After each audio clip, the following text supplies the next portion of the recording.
사도행전 5장. 아나니아라는 사람과 그의 아내 삽비라도 자기들의 땅 일부분을 팔았습니다. 아나니아는 땅을 판 돈에서 얼마를 떼어 몰래 숨겨놓고 나머지만 사도들의 발 앞에 갖다 놓았습니다. 그의 아내도 이런 내막을 다 알고 있었습니다. 그때 베드로가 말했습니다.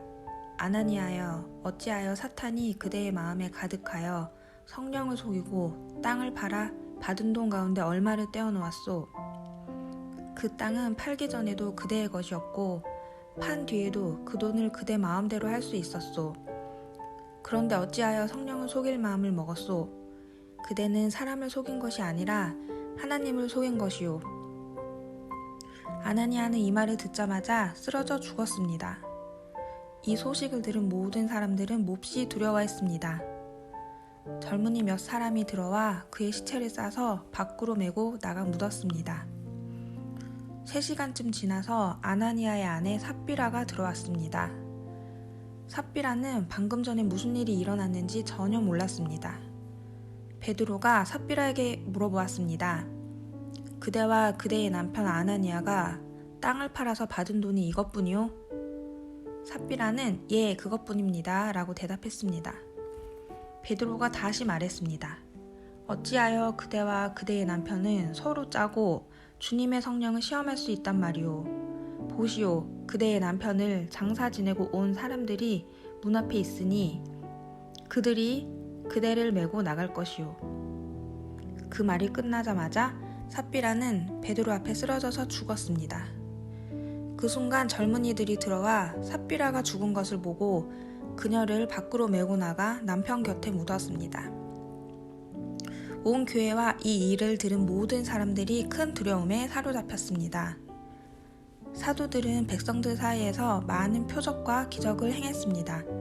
믿는 사람들이 솔로몬 행각에 자주 모였습니다. 그들은 백성들에게서 칭찬을 받았습니다. 하지만 사람들은 감히 믿는 사람들의 모임에 끼어들지 못했습니다. 이런 중에도 주님을 믿는 사람들은 점점 더 많아졌습니다. 그리하여 남자나 여자나 믿는 사람의 수가 크게 늘어났습니다.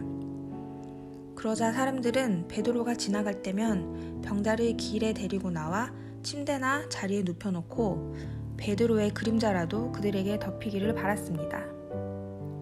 예루살렘 주변의 여러 마을에서도 사람들이 몰려들었습니다.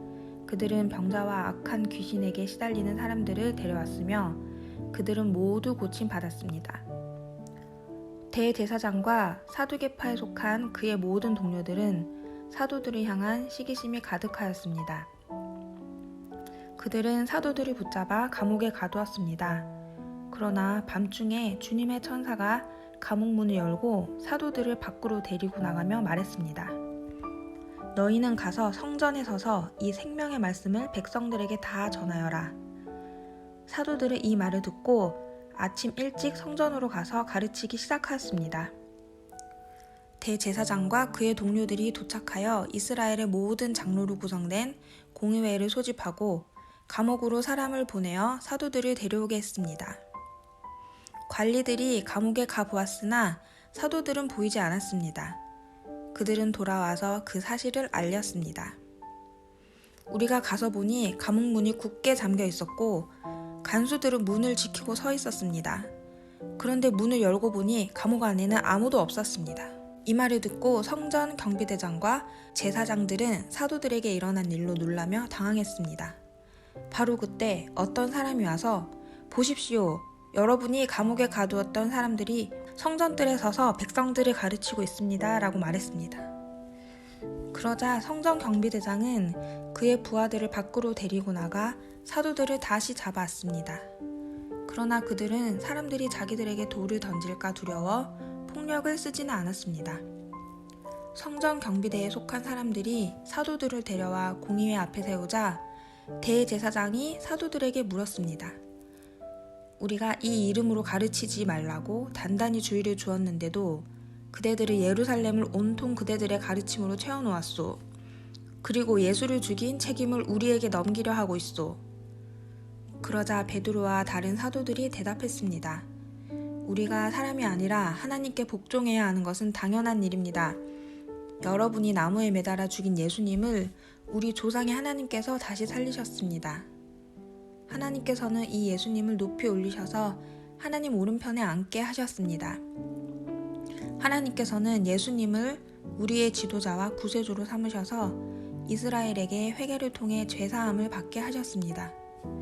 우리는 이 일의 증인입니다. 또한 하나님께서 자기에게 복종하는 사람에게 주신 성령 역시 그렇습니다. 공의의 의원들은 이 말을 듣고 몹시 화를 내며 사도들을 죽이려 했습니다. 갑자기 가말리엘이라는 한 바리새파 사람이 공의의 자리에서 벌떡 일어났습니다. 그는 율법사이며 모든 백성에게 존경을 받는 사람이었습니다. 가말리엘은 사도들을 잠깐 밖에 나가 있게 하고 공의의 의원들에게 이렇게 말했습니다. 이스라엘 사람들이여, 여러분들이 이 사람들에게 어떤 행동을 하려 하는지 깊이 생각해 보십시오. 얼마 전에 드다가 출연했을 때의 일을 기억하십니까? 드다는 자기가 대단한 인물이라고 주장했고 400명가량 되는 사람이 그를 따라다녔습니다. 그러나 그가 죽임을 당하자 그를 따르던 사람들도 뿔뿔이 흩어져 없어지고 말았습니다. 그가 벌인 운동도 흐지부지 되어버렸습니다. 이런 일이 있은 후에는 인구조사를 할 때 갈릴리의 유다라는 사람이 나타나 백성들을 이끌고 다녔습니다. 그러나 그가 죽임을 당하자 그를 따르던 사람들 역시 다 흩어지고 말았습니다. 그러므로 이번 일에 관하여 내가 충고하고 싶은 것은 이 사람들에게서 손을 떼고 그대로 내버려두라는 것입니다. 왜냐하면 그들의 이러한 계획이나 행동이 사람에게서 온 것이라면 실패할 것이지만 만에 하나 그것이 하나님께로부터 온 것이라면 여러분은 이 사람들이 하는 일을 막을 수 없는 것은 물론이고 잘못하면 하나님과 맞서 싸우는 것이 되기 때문입니다. 사람들은 가말리엘의 충고에 설득되었습니다. 그들은 사도들을 다시 공의의 안으로 불러들여서 매질을 한 후에 다시는 예수의 이름으로 말하지 말라 말하고 엄하게 명하고 놓아주었습니다.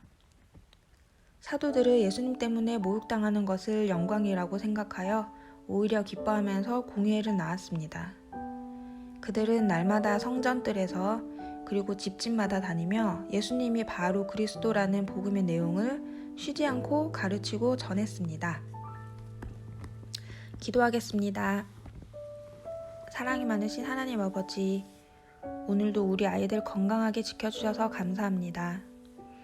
힘든 상황이지만 잘 이겨낼 수 있는 힘을 주시고 또 늘 보살펴 주실 것을 믿으며 예수님의 이름으로 기도합니다.